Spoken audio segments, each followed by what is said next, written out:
Welcome back to No More Secrets. I'm your niece, Katie Albrecht. And I'm your Aunt, Mary Albrecht, and we have Jan Leasure on again. Everybody say hi, Jan. Jan, say hi to everybody. Hi, everybody. She's been on. Hi, Jan. This is her third time on our show. We always get a lot of great feedback from her stories and her personality, and we thought we would invite her back on for this very important topic. It is called Killer Choices, and basically what it's about is about all the small things that we don't pay attention to as young people that lead to big changes in our lives that may or may not kill our promise. Perfect. So, anyway, yeah, I thought it was good. But okay, so Jim, basically you wrote an article called Killer Choices, and it was about the couple of years leading up to your marriage. Is that correct? Yes. Okay. Yes. So let's just back up and tell the listeners why you decided to write this article. Like, what triggered it? Why did you think it was important to get it out there? And maybe a little synopsis about the article itself, too. Okay, so there's a couple reasons that I wrote the article. One was because in January I was 75. So that's kind of a milestone birthday. Absolutely. So it gives you an opportunity to look at your life in retrospect a little bit. Another one of the reasons was because during that time I was married, I was divorced, I had 2 children, and in August of 2024, if my ex-husband and I had still been married, if he was not deceased, we would have been married 55 years. So in retrospect, I'm thinking to myself, okay, what choices did I make or not make that would have gotten me there, and how did I wind up where I am here, and how could I have made better choices? And there's a lot of those, but better choices that I could have made. I think that would have made my life, would have enhanced my life a lot more. Maybe I would have accomplished more. But along the way, I think you ignore not necessarily red flags, but the little signs, the little things that happen that are small, but they can lead you in a completely different path than where you would like to go. Okay, and then you ended up writing an article for somebody else. Yeah, I wrote the article for a website that I'm on called Divorce Girl Smiling, because I'm a divorce lender, but this has nothing to do with lending. But I wanted to provide some information, maybe to younger women, maybe even women before they get married, before they get divorced, where they would start to look at their relationships. Okay. And before they pull the trigger on something that's going to change their life forever, maybe really sit down and think about those things. Yeah, especially the young. Like even when they're teenagers or something, if we could start giving them a message too. True. Well, yeah, probably in junior high school. In junior high school. Okay. Well, anyway, so the article is about those choices that you made that eventually caused you or resulted in you getting married. Right. To this person, John. Right. Okay. So you pulled out your wedding dress while you were reflecting. Is that correct? I did. And where was it?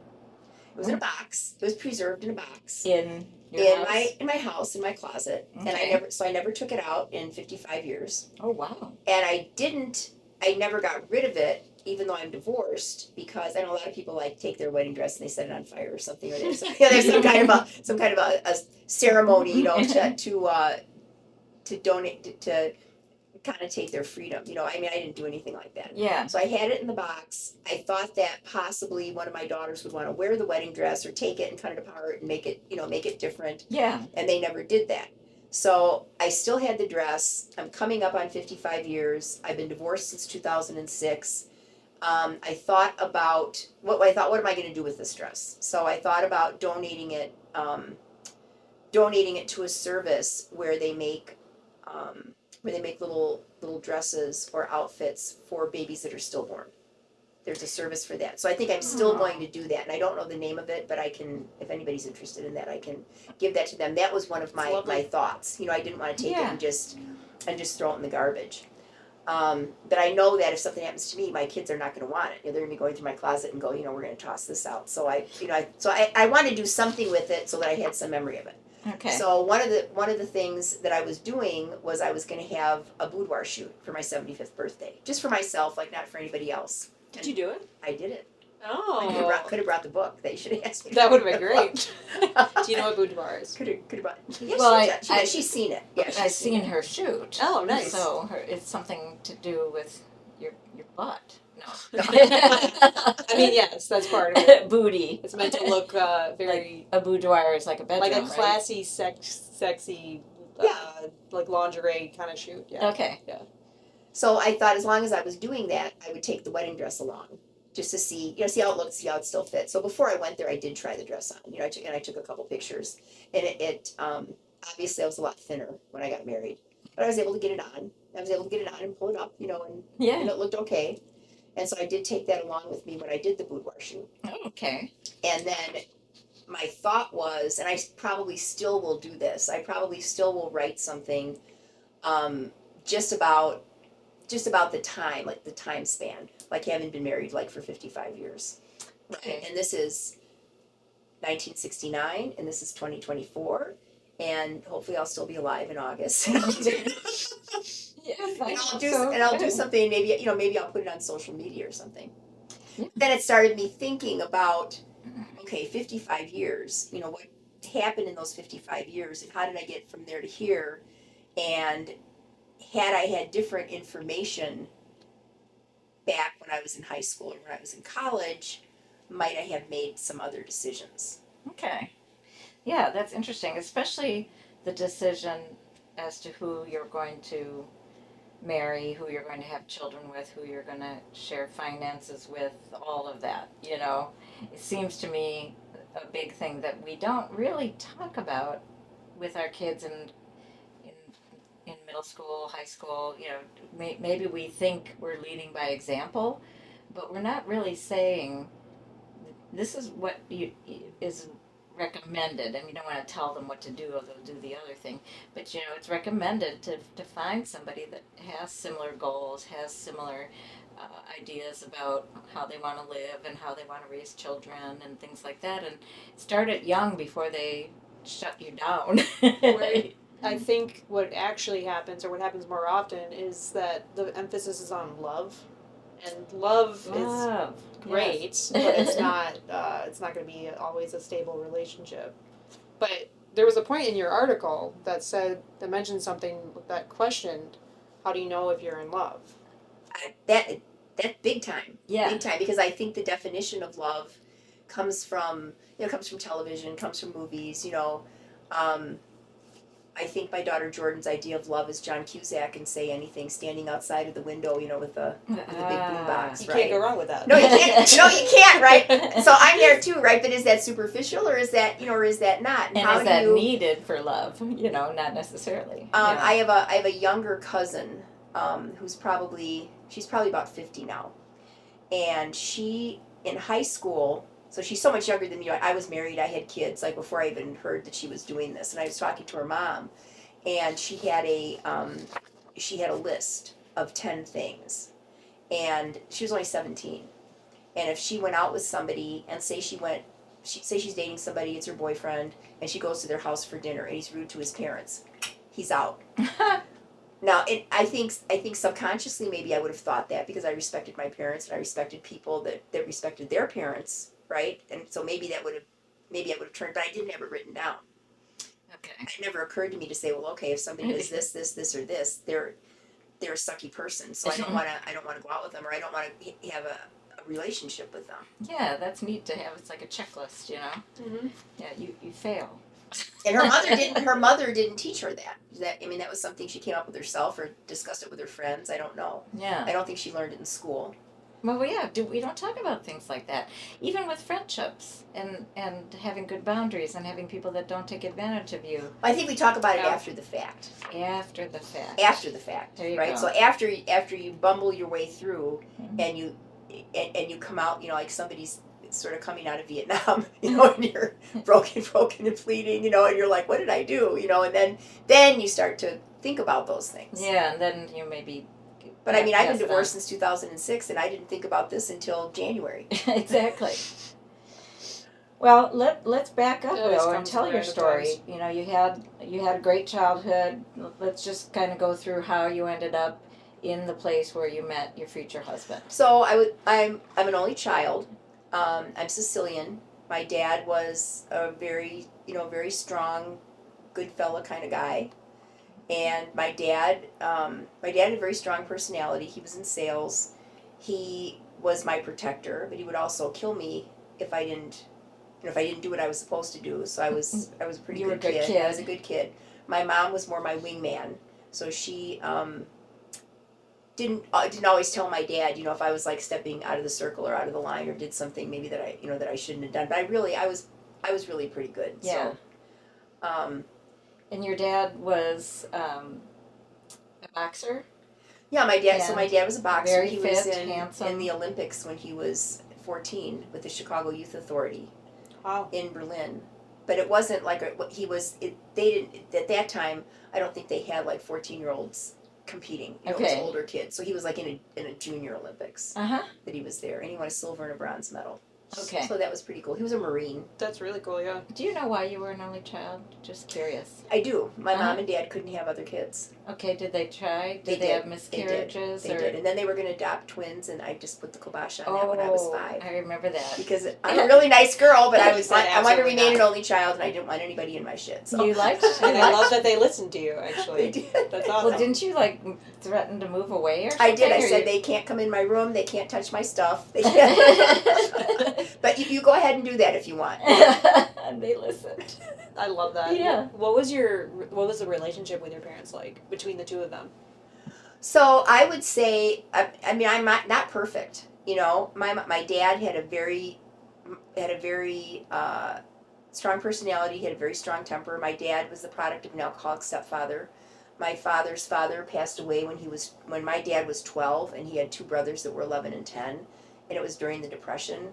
And my grandmother remarried someone who wasn't Italian, and she got blackballed by her whole family for I've a heard very that they long time. used to be very strict or still are or something. Well, I don't know. I don't think now. I don't think they still are. Yeah. But he had to deal with all of those things, and the guy was also an alcoholic. So when my dad was in the Marines, he sent money home to my grandmother so that she could get away and she could get a house, and he took all the money and he drank it in the bar. So I mean, my dad had his own issues that he was dealing with, that I'm sure, sprinkled out onto me. And then your mom. Yeah, and then my mom was, my mom was my protector. She was my wingman. My mom was very, very smart. And I was very lucky. My mom stayed home with me until I was 18, and then she went to work and she became an executive secretary, lied about her age, and finished her career being the human resources director of Lift Parts Manufacturing. So. And she lived. Sounds like you. She was in her 90s. Yeah, 92. Finding your way to it. Yeah, she died when she was 92. I would have had my mom running my office if she hadn't gotten hard of hearing. Yeah. Wow. She was much better at hiring and firing than me. Did they have a good marriage, though, would you say? I can't be a good judge of that because I don't honestly know what is the definition of a good marriage. Yeah. Like, my definition of a good marriage right now is completely different than what I would have thought it was when I was growing up or when I was married. Okay. Like, my definition in retrospect of a good marriage would be like a friendship, like a partnership, kind of like a business arrangement. I mean, I think you can still have love and hot sex and everything, which is probably better. It's probably better if you're all on the same page about other things, and you don't have other things going on in the back of your head, like wondering, why did the person treat me like this? Why did they do that? Because you're not communicating. Yeah. Yeah. Were you starting to question this when you were married? That maybe your I relationship questioned would it look before like I got married. That's why I wrote the article. I was like, yeah. Yeah, so what happened? Okay, so you met him in college. First of all, it wasn't really a choice, but you by chance ended up at a college that you didn't plan to Right. go to in your mind. You Right. wanted to go to other places. I wanted to go farther away because I was an only child. My parents, what would I say? Not like subconsciously, but they kind of passive aggressively reeled me in to stay closer. gave me reasons maybe why I should stay closer, and then maybe I should transfer and go to another school. And then once you get situated and you're building your foundation in school, it's a lot harder to decide that you're going to transfer and go someplace else, I think. Yeah, exactly. So because change isn't that easy. So you met him your freshman year of college then? Yes, I met him my freshman year in college. I was dating somebody else who went to UIC, and he came with my mom and dad to drop me off at school with another one of my friends from Maine West and her parents and her boyfriend who was this other guy's best friend, and they dropped us off and we were like, okay, we're free, what do we do now? Yeah.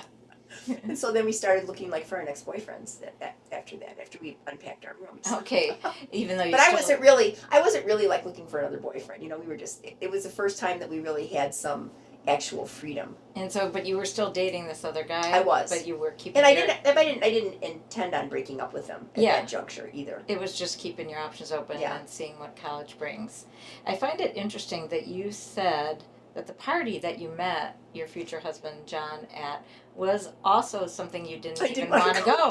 I didn't. But you went because you didn't want to hurt their feelings. So you wanted to go. The dorm that I was in, it wasn't his feelings. The dorm that I was in was Grant South at Northern, and there were a lot of kids that went from my high school to Northern, right? And there were a lot of kids that were in those dorms. There was a boys' tower and there was a girls' tower, and one of my guy friends, who was a year older than me, lived on the floor where Jan Leasure lived, and was bugging me to get my floor, my 5th floor of girls, to meet them.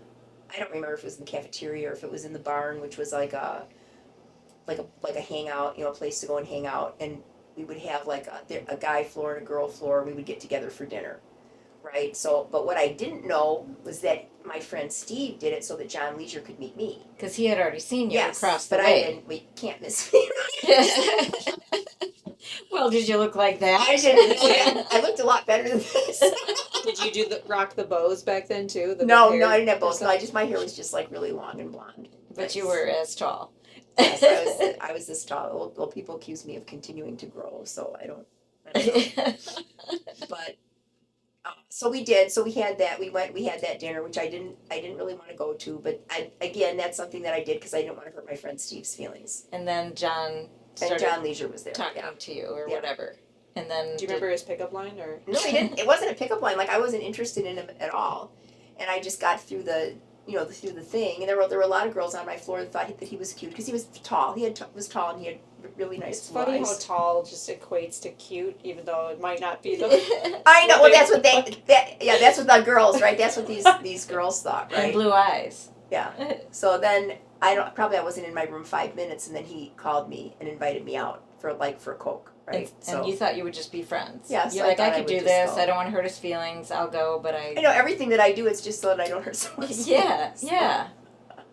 But again, I think what you were saying prior to this, us actually talking on the show, was that it's not that you were worried what they thought of you, it's that you genuinely cared about people and you didn't want to hurt their feelings because you felt like you were strong enough, you had enough self-esteem that you could perhaps make somebody else feel better. Right. In retrospect, whether or not that was a good plan or a good instinct to follow, I question that now. Yeah. Right? Because I don't know necessarily a lot of people. I mean, present company excluded, that would maybe anticipate, let's say, that I was having a difficult time and jump in and try to do something about it. Okay. Yeah. But again, you weren't doing it so that you would be liked. You were doing it so that they would feel good. No. About themselves. Matter of fact, I didn't even really want him to like me. So exactly. You just didn't want him to hate himself. Yeah. Or to feel bad about himself if you didn't go with him. Right. And that's how it was. Kind of, this has been that way your whole life, in believing in somebody else and wanting to make it better for them and wanting to help them and wanting to build them up. Yeah, I mean, that's how it turned out. I don't think that was a conscious thought on my part at the time. So I don't think that I was thinking, oh gosh, this poor person, I'll just go and have a Coke with him in the barn. I mean, because I didn't know him. I didn't know whether he had good self-esteem or no self-esteem or something. But you didn't want to hurt his feelings. I didn't want to hurt his feelings, and I knew my friend Steve wanted me to do it, so I was like, okay, I'll go. Yeah. So when did it become a thing with you and without your high school boyfriend and with him only? It was a while. So I didn't really go out and do anything with him. I don't think for a pretty long time. But my boyfriend that I was dating at the time wanted my girlfriend and I. So these two guys that we were seeing wanted us to come home every single weekend. And that was an easy thing to do because Northern was only an hour drive away from Des Plaines. Uh-huh. And they both had cars, so they would come up and get us, and it would be like Friday, right after class, we would pack our suitcase. And I didn't really want to be like a suitcase student. I wanted to have more, a little bit more like of a campus life and get to meet other people. Because I'm very social and I want to meet other people, but by the same token, I wasn't like a sorority person either. I'm not a joiner, but I'm social. So it's like a little bit of a dichotomy, but I wanted to stay at school. I mean, we'd get back on Sunday night, started going to school on Monday. We had some campus life because there were things to do, during the week, but we had a lot of studying to do and stuff like that. And college then was different than it is now because there were hours, you had to be back in your dorm at a certain hour. You couldn't go on the boys' floors or have boys on your floor. So it was pretty restrictive, but we still wanted to have a little bit of fun and campus life and meet more people, which you could do on the weekends when you were in class. And so you put and we were going down and decided not to go one weekend, right? Yes. So I don't know if I put this the in Halloween the story. thing. Yes, did I put that in the story? Yep. Okay. Yes. So on Halloween weekend, our boyfriends called up and said that there was a party. Another one of our mutual friends was having a party, and we just decided my friend Janice and I that we were going to stay. We weren't going to go to this party. We didn't have anything else to do particularly, but we wanted to stay. You wanted to stay At Northern for that weekend. So we put our foot down and we didn't go. So both of our boyfriends were pretty cute, right? So they went to the party. So we get a phone call on Sunday that two of our other girlfriends, like we had a number of girlfriends who were not away at school, were also at the party making out with our boyfriends. So I was like, well, this is easy. Right? So now we're done. Easy button, yeah. So then, so I wrote. This was Joe. I wrote Joe a letter, and I said, I didn't want to hurt his feelings, and I typed up this whole letter, and I said, I said I think we should take a break. I didn't say, I know that you were making out with my friend Chris. I didn't say that. You didn't say that? Didn't say anything like that. No, I just said, I think we should take a break because I want to stay at school. I don't want to go home every weekend, and I don't even remember what I wrote. And there were no fax machines or or copy machines, right? So and I didn't have a computer, so I typed this all out, like by hand on my and I did it on pink paper. I still remember. And I put it in a pink envelope and I mailed it to his house. And like amazingly, it had to get there in one day, because the next night I go downstairs to the he didn't call me, but I went downstairs to have dinner. And I walked into the cafeteria with one of my friends, and she's like poking me, and she's like, Joe's over there. And I said, what? And I looked, I almost dropped my tray because I was so surprised to see him. Yeah, and he came. He came. He had got your letter, and he got my letter, came to school, and he wasn't really happy, so we went someplace else to talk. But I was pretty steadfast, but it did hurt his feelings, and he felt really bad. And then that was I it? felt bad. You never... for then, that was it. So then you were like, well, might as well date John? Yeah, but I didn't really. what an entrance to that relationship. Yeah, but I didn't really. Right. Wasn't really. You're up. I really thought I was kind of going on a break with Joe. I didn't except that he didn't want me to have any kind of a break. He wanted me to stay in the relationship. So then that made me kind of pull away a little bit more. I wanted to have a little bit more freedom. And I didn't do it because I wanted to go out with Jan Leasure. I did it just because I wanted to have some freedom. It was just that, but then. Oh, and then didn't you date around a little bit after that?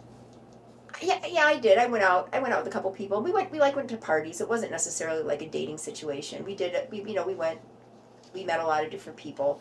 But I think then when you're used to being in a relationship for a long time, you're used to having somebody to always do something with. I get bored really easy, so I think I started to get kind of bored. Okay, yeah, because You just I'm gonna go said. back to the facts and read me the facts. Yeah, what did you say? Yeah, but then you thought, yeah, I think you thought he was interesting because he was from a big family and you were an only child. Yes, That yes. was a big thing. I thought it was the Waltons. Yes, that's what I thought. I thought it would be interesting to be around somebody who had a really big family. Yeah, he was from a small town too, and you were from Des Plaines, which is huge, and had a big high school and all of that. But still, there were things about him. He, played sports. He was athletic. Was he nice to you? Was he? Oh yeah, friendly? he was very nice. Oh yeah, he was very nice. Yeah, and was he fun? Fun? I don't think that he was that much fun. So my problem is. Katie's like, Jan, you're really a slow learner. I can hear that. Yeah, I could feel that. I just like the little comments that you keep like throwing in there, where it's like, oh, it's going great. No, absolutely not. He wasn't very fun. Well, no, this is all in retrospect. So I don't know that I was really looking for somebody that was fun. Like he was smart. He was good to talk to. He was somebody to do stuff with. And I think my problem is that I am so outgoing and I'm extra and I don't have boundaries so much, right? That when I'm with somebody and they're quiet, I don't notice as much. I don't know if that makes any sense. Are you talking about Joe or John? No, I'm talking about John. Well, I was thinking, because you had pretty good boundaries with Joe. It sounded like when he was kissing some other girl and you wanted some space, you told him right away. Yeah. Well, that was probably my list. It was an unwritten list. Yeah. Don't cheat on me. Don't cheat on me, fucker. Right. I feel like that's pretty well known. You would think to these men. Well, you said that even at 18 you knew that your dad was a player. Yeah, my dad was. So that's him, another thing. Yeah. Yeah, in so many ways, but you just. Do you think he felt that made a big impression on me? He do you betrayed think you your kind mom? of married your father in a way? No, completely the opposite. No. Completely the opposite? Okay. Yeah, completely the opposite. But you didn't want. I probably would have been better off if I married somebody like my father. I intentionally. So this is a crazy thing that you would say that. So my dad when I was 10 was so good looking that we would go to the Jewel and we're going shopping and my dad didn't have his wedding ring on. And the checkers would say to me as I'm going through the line, they'd be like, "Oh, your dad is your dad single? Your dad is very handsome." You know, and I'd be like, "Bitch, gag me with a spoon, get man. back. Yeah, get off, get back." But and then your little 5-year-old saying, "Bitch, get out of here." I was 10 at least. But big difference. But at that point in time, like She was tall. I didn't know. Well, I did, and I did look older than I was. I was taller than my teacher, I think, in first grade. Isn't that crazy? That's like my sister. Yes, your sister. She said the same thing. Yeah. And so, Anyways. okay, but you knew that he hurt your mom. Yes, And you my didn't want mom that for yourself. my mom knew, and my mom, my mom loved my dad, and I think, and partly my mom was home with me, so I think my mom maybe stayed in the marriage. I know she loved my dad, but I think part of it was for me, and I think that she didn't want to get a divorce, go through all of that stuff, split up the household, go get a job. And then what would happen to me? I think that was always first and foremost, which is why I had always such love and loyalty for my mom. Sure. So. But that did make a huge impression on me. Right. Yes. So that's why you had such good boundaries with Joe. But going back to what you're saying with maybe because your personality's so big, you didn't notice that John was quiet. Well, I knew that he was quiet, but so if I were to have actually, I wasn't really looking for somebody to marry. I mean, that's the whole crazy part about all this. Yeah. There were a lot of girls so when I was in college, if somebody got engaged, they had a ring ceremony and the girls would stand around and hold candles and stuff, and I thought that was so Stupid. She's laughing again. This is really funny to her.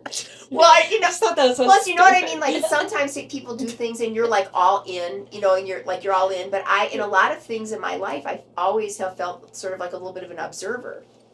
So, but it was a different era. did people get married while they were in college? Well, yeah, a lot of people got married while they were in college. Okay, so it wasn't that they got married because they didn't go to college, meaning there was nothing Well, else to do? there were those too. You know, I mean, like I had two girlfriends that got pregnant in high school. One of them gave her baby up, and the other one married, married the guy who was the father of her son. And neither one of those situations turned out at all well for either one of them. Like very, very desperately sad situations. Um, but yeah, but kids. My best friend at the time got married when she was 18. Okay, so it was, but you weren't looking. Whereas No, some no, of I your wasn't. friends, I thought I would never get married. That was like my plan. and you wanted to be a lawyer. You Yep, wanted to be an a lawyer. attorney. Yeah. Yeah, and you wanted to go, who knows where, and I didn't could want have been anyone. Judge Jan. Love that. Judge Jan. Like your own reality Judge TV Judy, show, right? Yeah, that would have been perfect. So yet, you kept dating him, then you had your first real red flag. You went home, but then your friend talked you into surprising him by going back to school. Is Yes. that correct? Yes. So. And what did you? Yeah. find? So this was not. Yeah. So this was not a. This was not a little thing. This was a big thing. So I was with my friend Judy. I was staying overnight at her house, and she, for some reason, I don't know because I don't think she liked Jan Leasure, wanted me to go back and surprise him. So he was staying at school to work. Right, came from a family of 7 kids. So he's staying at our friend Bill's apartment, and I don't tell this story very much. So now everybody's going to know this story, and everybody's going to go, Jan, you are really stupid. No. I think so. And I think we all. Well, anyway, go on. We'll know about life after death if lightning doesn't strike me when I say this out loud, right? Because my mom and dad didn't know this. So it was actually like sort of like an ice storm, and I went by myself. I don't think I went with Judy. I think I went by myself, and drove to Northern. Went to the apartment, right? And I'm gonna surprise him, and I knock on the door, and I know somebody's inside, and no one answers.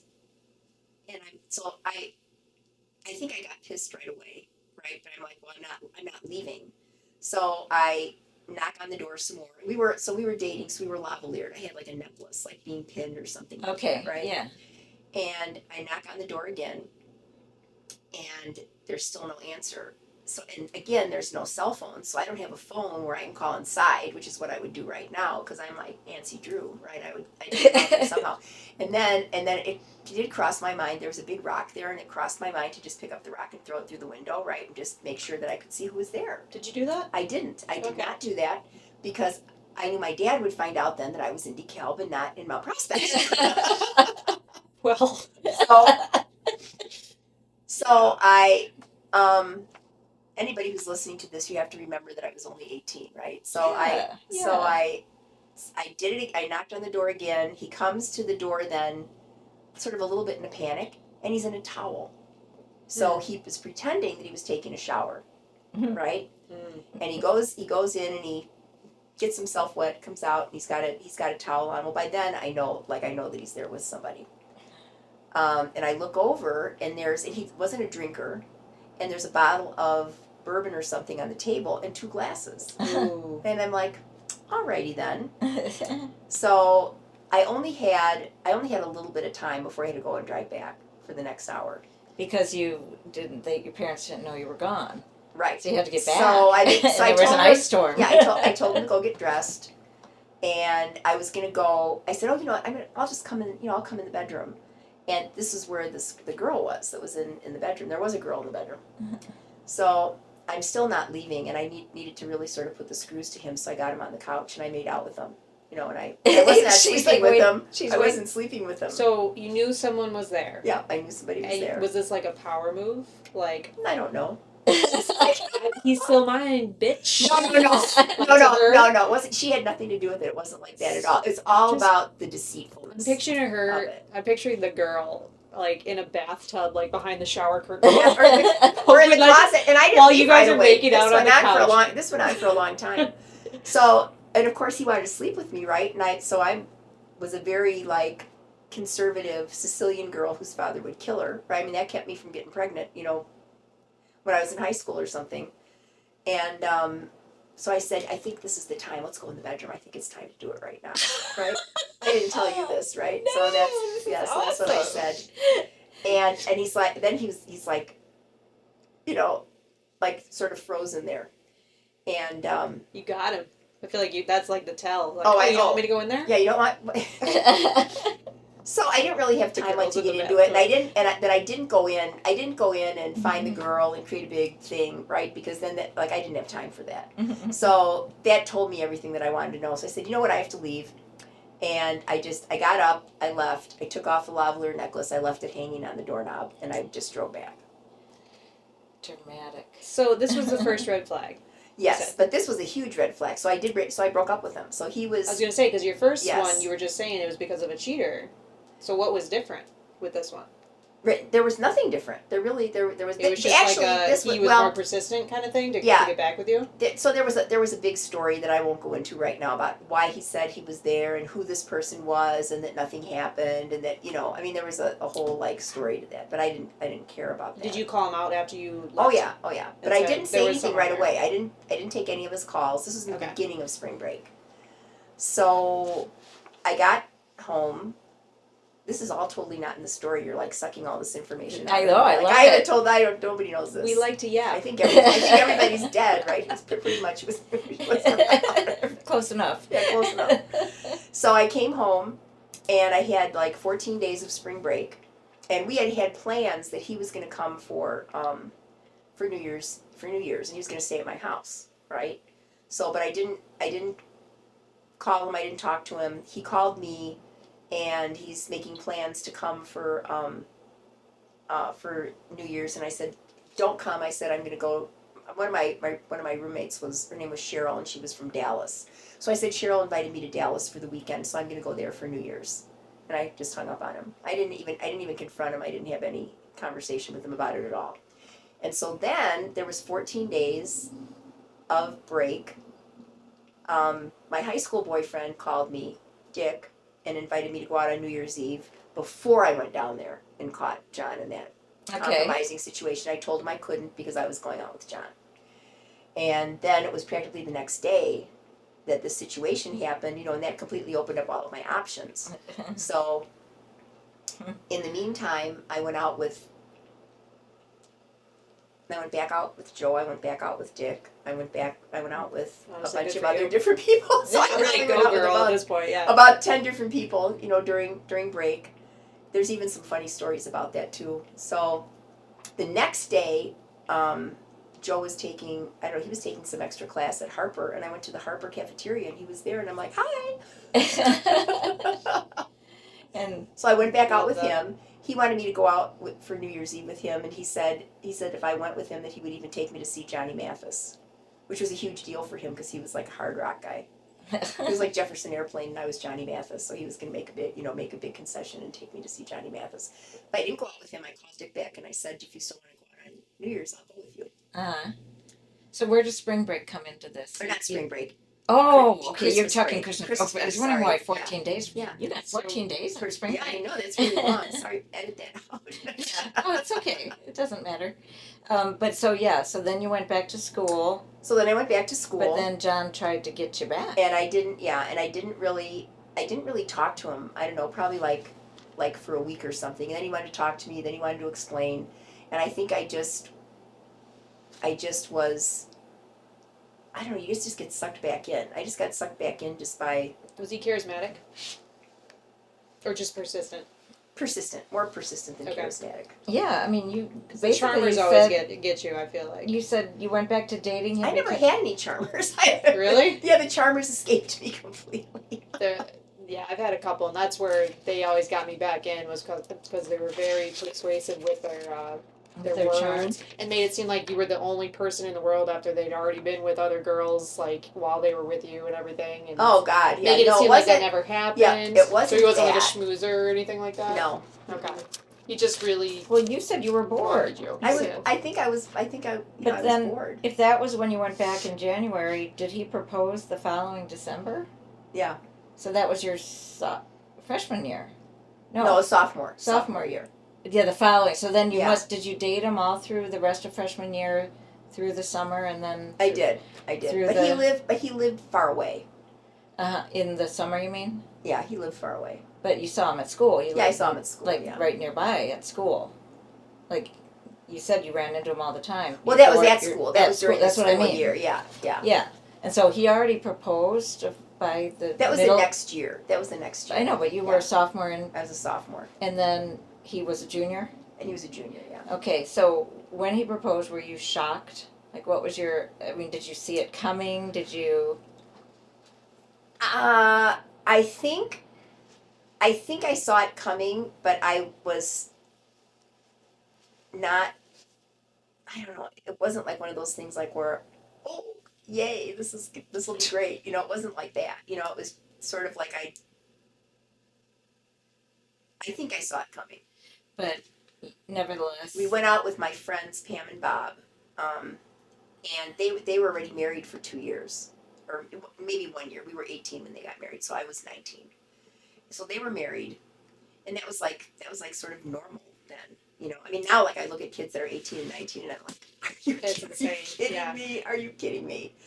And we went downtown, and it was Christmas break again. So this is the next Christmas break, and I don't know what John was thinking. I think maybe he thought that if he didn't like lock me down, that I wasn't gonna stay, and so. I think my friend Pam helped him with this, right? He bought a ring, and we went and saw Romeo and Juliet, which was the Franco Zeffirelli movie. Like, I don't know if you've ever seen that. It was the original one. It was really, really good. Yeah. And that's when he gave me the ring, And so, but then what do you say? Like, do you say, well, no, and then you ruin the evening, right? So I'm thinking in my mind, I'll say yes. But then my dad, when he finds out, my dad will be like, no fucking way. Because you're 19. Yeah. Yeah. Yeah. Did you what emotion did you feel when he said it? Was it like indifference? Was it fear? No, it wasn't indifference. No, it wasn't indifference. I think I was any happiness?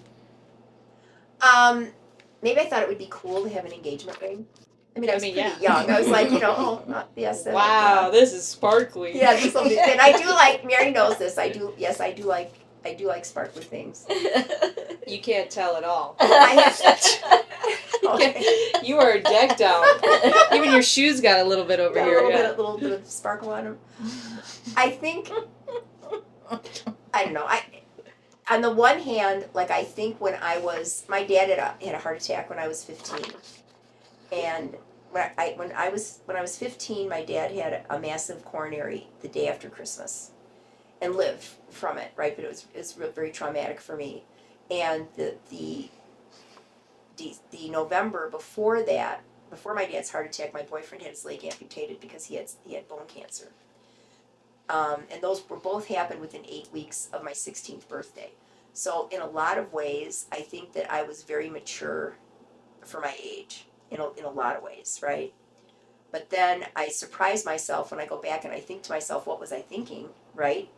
I can't really answer that question. I didn't want to spoil the night, and he went through a lot of effort and everything. So I was like, well, that would be kind of shitty for me to do that. I wouldn't want somebody to do that to me. Mm-hmm. But then I'm always kind of thinking ahead a little bit, and I was thinking that there would be a way to get out of it without anybody getting hurt. And in the end, I'm the one that got hurt. Do you think that's more common than people realize? I do. Like people, I also think with social media, people are performative in their proposals. I don't know, when you see the videos, this wasn't like they know they're being that, filmed, or like stuff like that. I mean, this is a little bit different. Here's the interesting thing. If then was like it is now, and there was social media, and somebody was videotaping this and everything, I would have never said yes. I would have never even let it happen.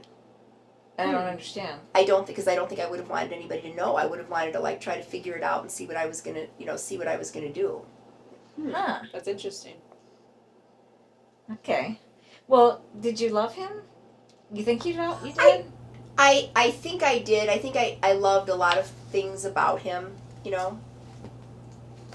But carry on. Let me see if I can look at this.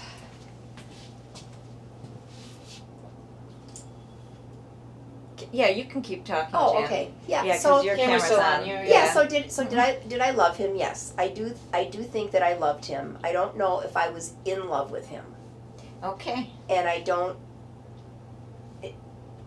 He wasn't the love of my life, Yeah. right?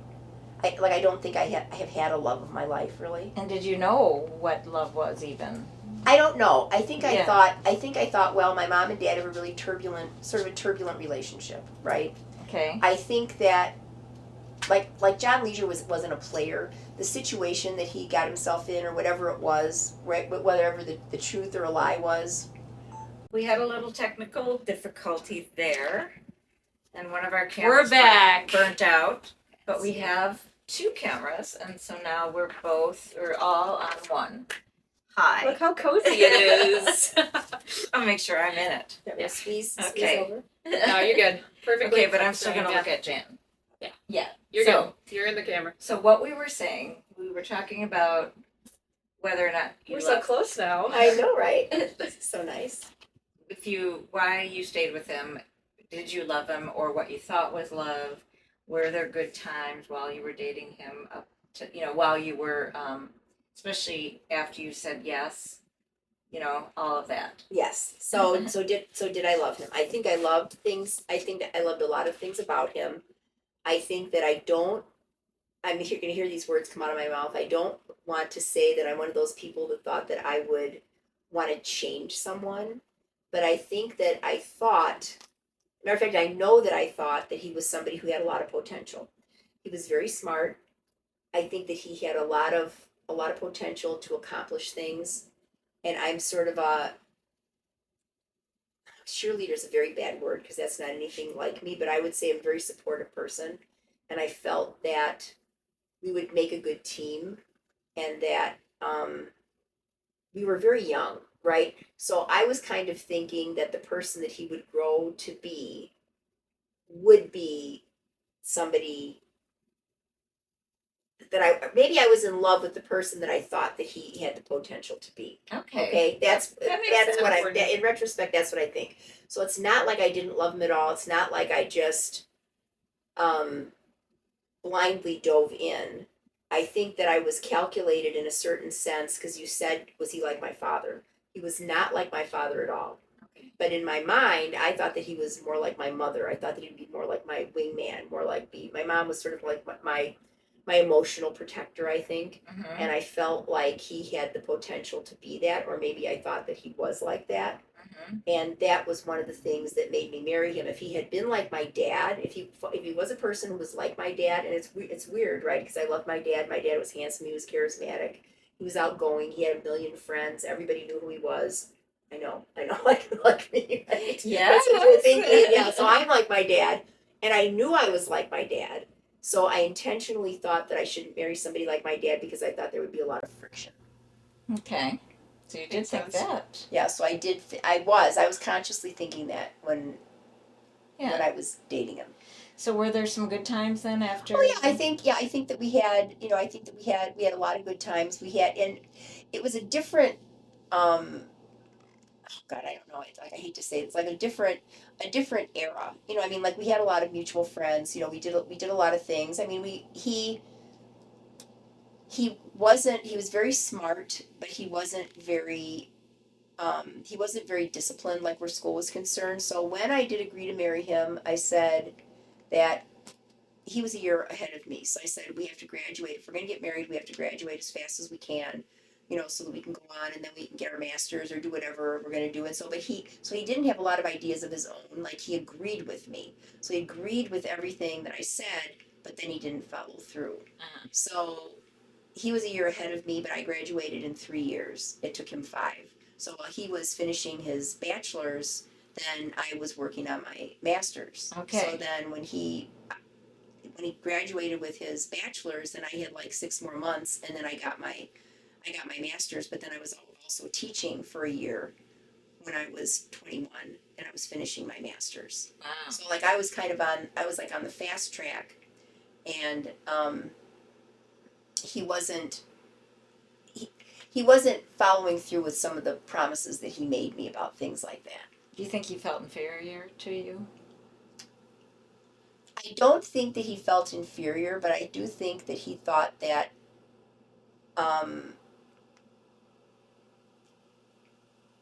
that I was out of his league. Uh-huh. But I don't think I didn't think that. Yeah. At least not for a long time, you know. Yeah. I didn't think that because I did believe in him and I thought that he had a lot of potential. So even though you had reservations about marrying him, you were hoping your dad would be I did think 100% my dad would. I thought I didn't show my dad the ring probably for a week. And then when I did show my dad, and he was there when I showed my dad, thought my dad would go get his gun. That's what I thought. Yeah. And I thought that would be the end. I didn't think he'd kill him, you know, but I thought that he would scare him away and be like, no fucking way is this going to happen. And instead, my dad completely threw me a curveball and he went and got champagne. He was so excited. Well, I don't know that he was excited. I think my dad was trying to do the right thing and maybe not rain on my parade. Which is funny because that's also what you did to your husband. Of why? Yeah, I know. Yes, proposal. Exactly. Yeah. You are a lot like your dad. It seems. Good job. But here the weird thing about this is that throughout my life, so my dad died when I was 40, so I was already married 20 years when my dad passed away. I mean that and then like around that time, like things got very difficult. Like I wanted to get a divorce for a long time, but I went to the cemetery.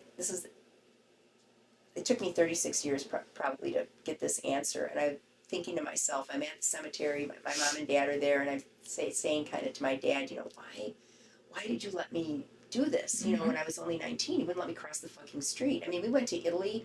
My dad was on the outside of the sidewalk every single place we went, right? I didn't have a chance to talk to anybody or do anything. He was always on me. But yet he let me get married when I was 20, you know. It was like it didn't make sense to me. And what I heard in my head was I was a heart patient and I wanted to see my grandchildren. Now, ironically, for my dad, my mom and dad would come and visit us at Northern when we had an apartment, right? Or at school, and my dad would say things to me like, well, when are you having kids? Like this is like right away. Oh. And I'm like, what?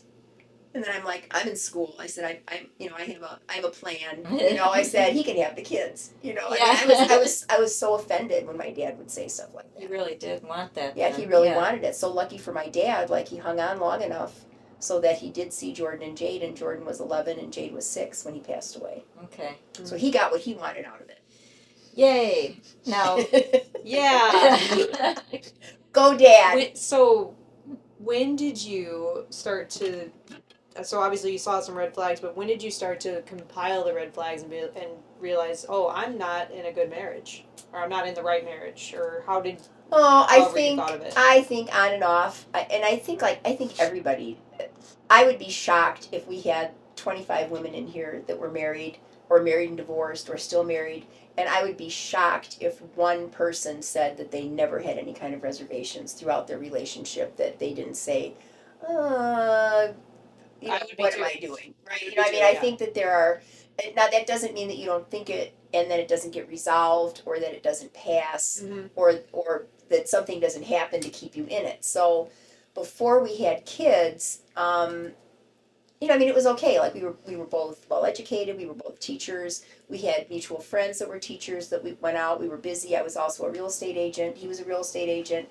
We were busy, you know. So when you're busy like that, you don't have time to really sit back and analyze, you know, what you're doing. I bought my first house when I was 21. You know, so I mean, I was busy doing shit like all the time. So I wasn't like things weren't bad. Like we weren't in like an abusive situation or anything like that. You know, I mean, things were working. And I think back in the back of my head, I still thought that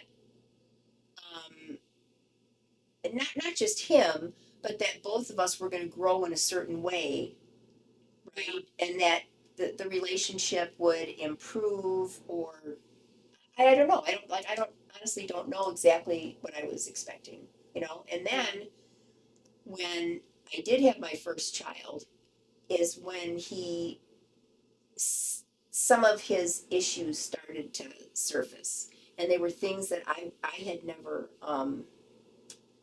experienced before. So my parents were at my house a lot, And we had just built a big house, and my parents moved from Des Plaines to Libertyville. So my parents lived around the corner, which did not seem to be a problem. And he was actually a great son-in-law. Like he helped my dad cut the grass and stuff. You know, I mean, he didn't That's seem nice. to be to have like a lot of anger. My parents did a lot for us, and my parents did a lot for him. And I mean, I don't think that he really appreciated it. Yeah. You know, as we're moving along through life. But when my first daughter was born, he started to exhibit like some anger is not the right word. I think some feelings of jealousy, like that I was spending all my time with this baby that I'm nursing. And then my parents were always coming over, and my parents wanted to hold the baby. And so there wasn't enough time, like he wasn't getting enough time with me. And and I don't know if this came from growing up in a house with six siblings and parents that were very disengaged, very emotionally disengaged. Okay. And my parents were like overly engaged. So, you know, I come from a situation where people are like pouring everything on me, and he's coming from a situation where he's not getting anything even with a straw. Like you can't suck the emotion out. But you don't know that like until later. Like, Yeah. I didn't know that. And my not that he didn't understand this. Okay, my feeling in life is the more you give, the more you get. Like I'm a person of abundanza, you know, like of abundance, and I feel like and I think maybe that's why I like to help people so much. Like I feel like if you need something from me and I can help you, even if the only thing that I get from you is the joy of your success. Okay, like you buy your house, right? And we work our balls off like to get you to the table, and it's a struggle. It's a struggle to find a house. It's a struggle to get everything together. But when you finally get to that moment, and it's a positive, life-changing thing for everybody who's involved on the team. What I get out of something like that is the um, the satisfaction of knowing that I helped somebody achieve something that's going to make their life better, right? Mm-hmm. But I feel like that about all the little things in life. And so and that's why if somebody asks me for something, like I would hardly ever say no. And I do have a problem with that. We can talk about that, Dr. Mary, in another episode. So it got worse though. Yes, After yes, your because first yes. child was born. Yes, and I never thought that he was a jealous person, and that's when I started to notice it. But he was not just jealous of the baby, jealous of my mom and dad, jealous of my students when they would come over. Like he thought that everybody had an ulterior motive. But these are things like that I didn't notice before. So when you said something before, like that's when I started to realize that he thought that he wasn't in my league, right? That he wouldn't have to do anything to hang on to me, but instead of handling that in a positive way, he started to handle things in a negative way more and more. But then he had a lot of emotional and psychological issues. I think that he never got therapy. He was diagnosed with depression. He would never take the medication, and then it just got worse and worse as time went on. And by then you had children, a house, Yeah. like you said, finances all intertwined, friends intertwined, your parents, all that. Because you stayed, you said, because you thought it was too hard to leave. But you actually thought about leaving. I felt like I built myself a prison with my house, kind of. Yeah. You know, I felt like I did do that. But then again, like I accepted whatever there was, and I still go on with my life and try to have fun and try to, we entertained a lot, but it was always me that was doing that. And I don't think that I had a bell ring. So John left teaching. If he would have stayed teaching, I think he would still be alive. I think that he got a lot of positive reinforcement from the kids. I mean, when you're a teacher and you're a good teacher, the kids give you, I think, a sense of positivity in your life. And I think that he got that from the kids. And I think that if he stayed teaching, so I forced him to get his master's. He got his master's in administration. He could have been a principal. He would have been a great principal. But instead of seeking that, he got out of education. He took a job that some of my friends got him at 3M, and he really skyrocketed to the top like in 2 years. I mean, he was doing well. You remember that. Mm-hmm. And then the company got sold, and he lost his job, and that was right around the time he turned 40. So the kids would have been like 11 and 6, and that's also right around the time that my dad passed away. And he snapped, like he couldn't handle it. That was like too much. And from that point in time, he hardly ever worked again. And then didn't he withdraw from you Yeah, and spend a yeah. lot of time in the basement? Yeah, he and- gained 200 pounds, I think, in about 18 months. And 200. Yeah. Oh wow. when I married him, he was like 6'5", 199 pounds. He wasn't like really skinny, but he certainly like he wasn't fat or anything. You know? No. Yeah. Especially being 6'5", that weight is definitely pretty. He would sit in the basement. Like I'd make a really healthy meal, and then he would go in the basement and order pizza. Have it delivered. Have it delivered downstairs. And not engage with your daughters. Mm-mm. Yeah. So is that kind of what started to be the beginning of the end? I'm assuming his distance. Yes. So I try at things as hard as I can, but then if things aren't, if there's not some kind of positive reinforcement from that, I tried to get him to go to family therapy. I tried to get him to go to therapy himself. He wouldn't do it. He had a lot of anger. I think that's a similar story, that a lot of people have. And so then you finally left. You divorced him. I did, but it took a very it took a very long time. Yeah, and then Like we were separated in our house for a long time. yeah, I remember that. And then he still relied on you a lot, even after you were divorced. Yeah, it was very, very difficult. He But then after we were divorced, then I became his only friend. Huh. Interesting. Yeah. Meaning, but he's okay. So you're like what?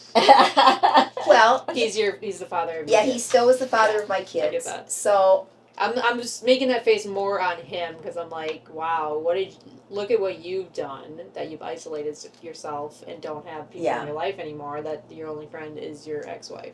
well, he was married, so he got remarried. Oh, good. Yes, he got remarried, and I'm not telling the jewelry story. I see Mary, the look on Mary's face. The one you wrote about? Is it No, I don't think I. no, I didn't write this about is a that either. different one. Oh, okay. Different. Yeah. All right. For afterwards. Yes, for afterwards. Sorry, guys. So of course I think his wife, he was friends with his wife, but he didn't really have any other friends. I mean, I would be in bed, and he would be texting me, like at 11 or 12 o'clock. Hmm. And the other John was saying to me, "Who's texting you?" I know, she divorces John and gets a boyfriend named John. Really? I think you have a type. They're not even Not even close. What it No, I was sounds gonna like the say, same no, not even person, close.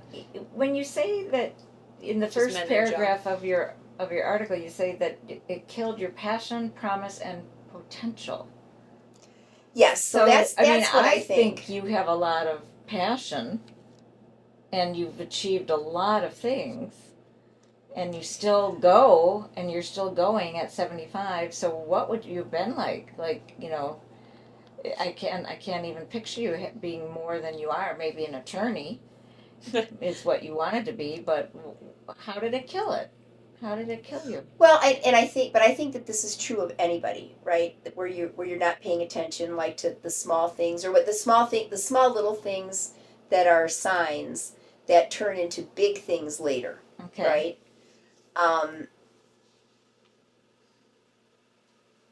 So I'm a very passionate person, but I also have a lot more.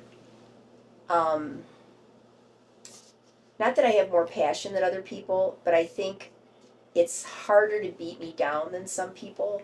Like I stay going where other people might give up, which is sometimes it's a plus and sometimes it's a minus. Yeah. But I do think that if I were with somebody who was more of a team player, where they were cheering me on as much as I was cheering them on, right? Mm-hmm. And it was in a positive situation, I think I couldn't have helped but accomplish more things. Like I think I accomplished a lot, like in spite of the other things, because I had to take care of him, and I had to. Um, what would be a good analogy for this? So when he got the job that was in corporate, that was no longer in teaching, and he got promoted, and he was made vice president of the facsimile division of 3M. That's a big company, Yeah. right? And he was responsible for a lot of salespeople throughout the company, and these people would fly in quarterly, and they would have meetings, and he'd have to take them out for dinner and stuff. But you know who did it? I did. Now, when I was doing these things, I wasn't doing it because I thought that he couldn't. I was doing it because that's something that I was good at. And there were things that he was good at in our marriage too. Like when I was on TV or when I was a consultant, he was like my person, and I would have him be the go-between in between. Like if I was working for Citibank or Sears or General Foods or something like that, I would have him negotiate for me, Oh, right? okay. So that I didn't have to do it myself. So he was good at things like that because he didn't have to do it for himself, right? He could do it for somebody else, so he did it for me. So he was very good at things like that. So it's not like he just didn't do anything. You know, I mean, there were a lot of really positive things that he did, but in retrospect, I would think of like these dinners that I would plan and the people that would come in, and you know, and that I would always feel like I was always the one talking, and I was always greeting everybody, and I was just like I was the hostess, but I was also like running the meeting. I was a management consultant too, so it kind of came naturally for me to do that. But it didn't occur to me that if I wasn't there, none of these things would happen. And okay. You know, none of the things would have happened. Yeah. Yeah, you didn't see anything wrong with that until later. Yeah. When you divorced him, was he shattered? No, because by the time that we got a divorce, I waited long enough that he had a girlfriend. Oh. And so he told me that that his girlfriend did not like dating a married man. Seems kind of picky to me. Yeah.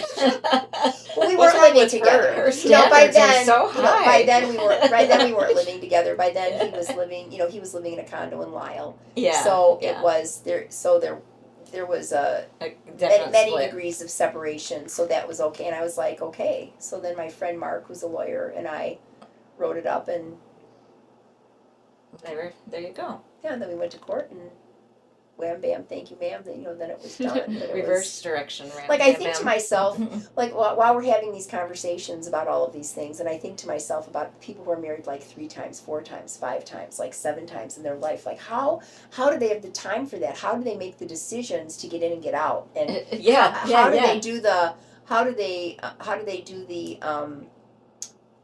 negotiations isn't really the right word, but how do they orchestrate everything? Like, have they bought 7 houses? Did they have to move in and out of 7 houses? Did they have children with all these people?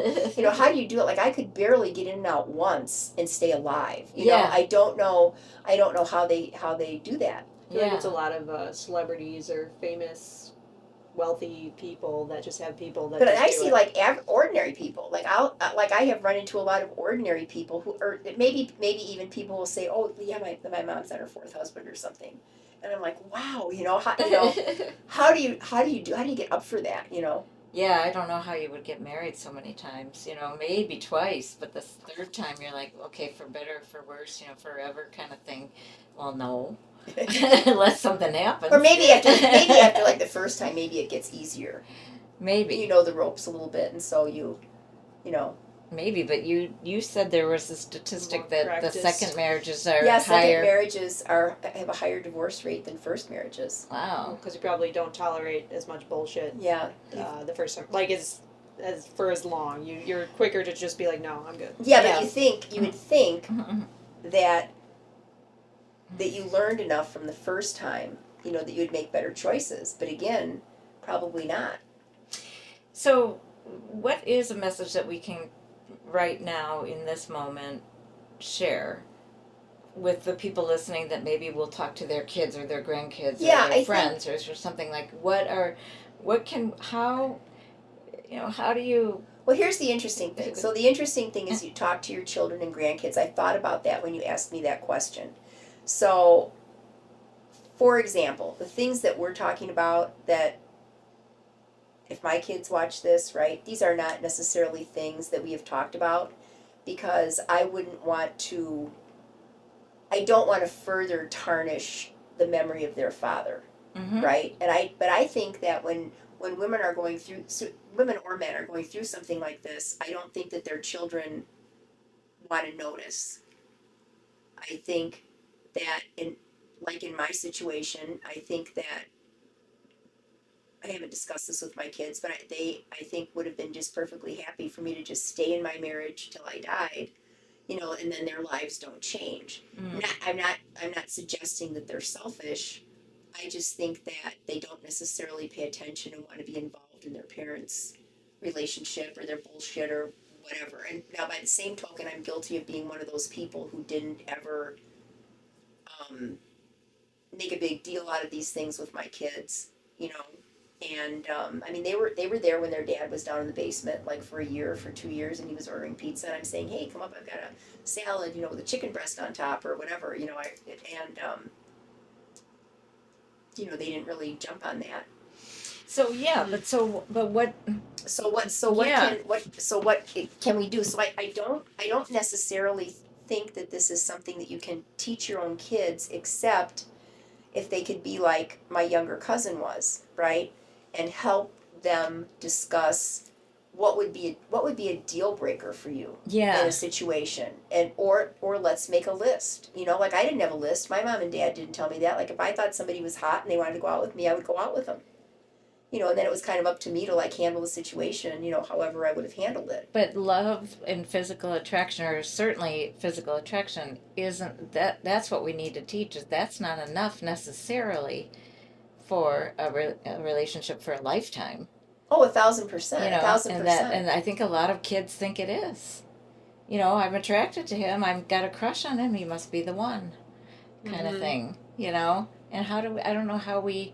If that's just the natural order of things, and we all have to learn our own lesson, or if there's a way that we can teach people to watch for the little things that could potentially and certainly in turn certain into boundaries. big- And what yeah. before when we were talking, and I said the first thing that I would have had on my list that my cousin did was respect for other people, respect for your parents, mutual respect. And Jan Leasure and I went to the zoo. We went to Brookfield Zoo. We were coming home in traffic, and somebody cut him off or wasn't moving in traffic, and he laid on the horn and he said, get out of the way, old man. And I was kind of horrified, because I grew up in a situation where you respected your elders. Okay. Right. See. And like naturally, and I was kind of horrified by that, but I didn't say anything. So this is on me. I didn't have a conversation with him about it. Mm-hmm. I chalked it up, I think, to traffic and being tired and being at the zoo all day or something. But to this day, and we weren't married, we weren't engaged, right? That stands out to me as not the time that he was in the apartment and I was in DeKalb or anything like that. That is the one thing that should have been the deal breaker for me. That he had that in him, to be that rude and that judgmental. Because I think he meant it, yes, and I think Yeah. I think he meant it. I think he and so if we were 18 and 19, the old man person could have been 40 or 45. Yeah. We didn't have to be somebody who was 90 and barely seeing over the steering wheel. And it was really know the situation. Yeah. That's what worries me, is when they just think they have the answers. Somebody like John knows that person is driving that way in order to bother John, when really Right. maybe he's going to throw up any minute. Like well, he could he be took sick. it very personally. He was very self-important about it. Yes. And it was what I thought it was out of character for him. But it wasn't. It's what was, he hadn't shown that side of his Yes. character to you, but Yes. it was in there. It was in there. Interesting. So I think, and that maybe that would seem small to people, but And then another thing definitely is, don't be afraid to break off an engagement. It's way better than breaking off a marriage. right. Mhm. Yes, Yeah. 1,000%. Even as you're about to walk down the aisle, I feel too. Like if you're getting the nerves and feel like it's not right, I think you can still. I wasn't paying attention when the minister was saying our vows. I know, because you were looking out a stained glass window. You I was looking, said. and he was squeezing my hand, going. You're like, I know, and your boyfriend I was distracted, was yeah. there, and My high school boyfriend was there in the back row, and yeah, so it's lots to think interesting. about. It's definitely something. I think it's a good topic. One of my clients said to me that she thinks the two main things we should teach our children, if we can, if they'll listen, is the two major decisions in your life are your education, or your career path, Mhm. however, and your life partner. Like that's not just something that you make work later. Like you need to think it through. Is this the right path for you? Same with career. Same with what you majored in college. I feel like you could change your career path though. Like Easier than change your. yeah. I mean, it depends because obviously, once you get later in life and stuff. But I feel like people change their careers all the time. More But so. I think that affects things because. Yeah, you have to start over. You start over. Yeah. More than your Yeah. career path, I think, is your work ethic. Uh-huh. If your work ethics aren't in sync, I think that's number one. I think that I would put that like number one on the list. Oh, in would sync be your with work ethic. In sync with your partner. With your work partner. ethic. Yeah. So if you are very motivated and very hardworking, and you are with somebody, so was my situation, okay? He made me think that my goals were his goals. Mm-hmm. That was one of the things that he did. I mean, he made me believe that if I said, okay, this is where I want to be in 5 years or in 10 years, or I want to go to school, or we should have our masters by the time we're 23 or whatever I had in my head, he agreed with me. Mm-hmm. Instead of having the balls to maybe disagree with me and see where that would take us. Or then he wouldn't follow through though, you said. Right. So I wound up spending my life, for better or for worse, and I take responsibility for all of this, always being the person with the ideas, always being the person, making sure that I was working and I was employed and I was, doing whatever. And I would thought that he was going to be following suit, but he wasn't. Mm-hmm. So the result of that was then there's consequences. So my consequence was that then I was always kind of trying to pull him along. So you had extra weight. And I wasn't Yeah. and I wasn't doing it in a sense like where I felt like I was pulling him like you're pulling a donkey. Mm-hmm. It was like I was feeling like, look, you have so much potential. Why aren't you doing this? Or why Yeah. aren't you doing this? It was in a positive way. But of course then look at all the time that I wasted. So when you say, well, you're successful and you accomplished all this and you accomplished all that. So yes, I was a journalist, but I could have been a better journalist because I wouldn't have had all these other things going. Yes, I wrote books, but I could have written more books and I could have written better books. Mm-hmm. And you know what I mean? And I spent a lot of my life trying to help him like be all he could be, I think. There's a good message there. That you can't work at somebody's life harder than they're working at their own life. Absolutely. That's exactly right. And that was something I always said about Ken, Mm-hmm. our brother, and also Your about brother. Our brother. So her father, my brother, and just in general about certain people in my life. Like, wait a minute, I'm caring more and doing more and thinking more about this than the person is about their own life. And to me, that's a deal breaker right there with even a relationship, with even a friendship, like that, not just a marriage. So Yeah, all this applies to friends too. I feel like absolutely. because the people in your life, obviously, your romantic partner is a little bit stronger of a relationship than your friends and stuff. But the people that you spend your time with, you want to make sure that they're on the same path as you. Yeah, and that they are invested in their life Mm-hmm. first, more than you are. I use investing in other people's lives as a distraction sometimes, because Well, true, yeah. I don't want to face my Like I use life. work as therapy. Yeah. So but it's like no, that nobody's going to do your life better than you, including like you couldn't do John's life better than him. You did for a really long time, but you can't sustain, and so he didn't want it enough or something. He didn't have it, he was probably depressed and all that, so there were things, but but you tried to carry it. So you were carrying both of you, and then your daughters. Yeah. Yeah, you could have been up living on the moon by now if you Living on wanted. I see that. You'd be part of the space crew that's going up No, there. I can't really say what would have been different, but I think what would have been different would have been maybe my own personal happiness. I think I sacrificed, Mhm. not that I wasn't happy, right? Mhm. I'm happy, but I think that I sacrificed a lot of my own personal happiness to try to help him be, I don't know, be a better person, be a more committed partner, be a more committed parent, Mhm. you know. But I mean, he didn't have it in him, and I was so young, like it never even crossed my mind, and it would have if I had gotten therapy.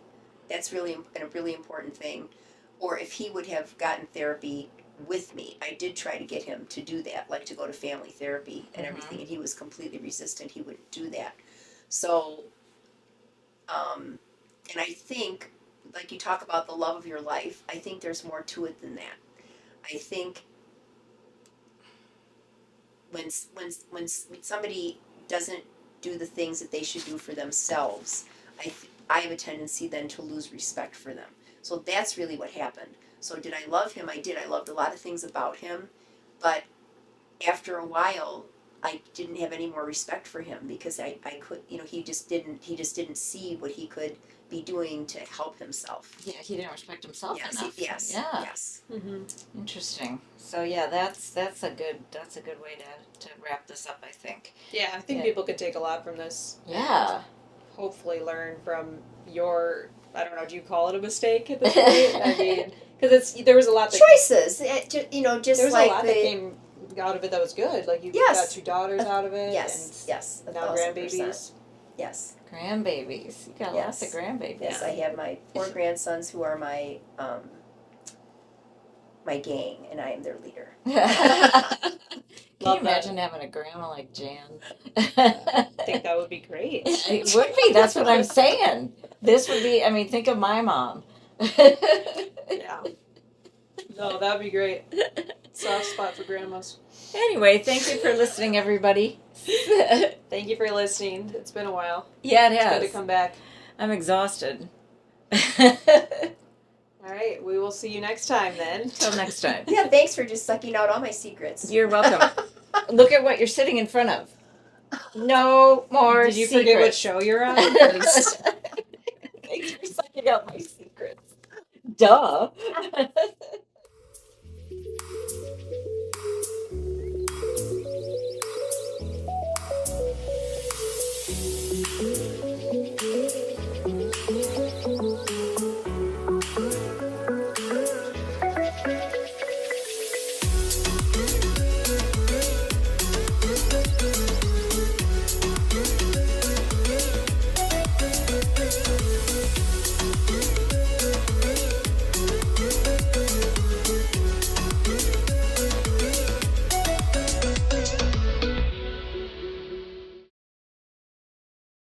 Is that battery pack even plugged in?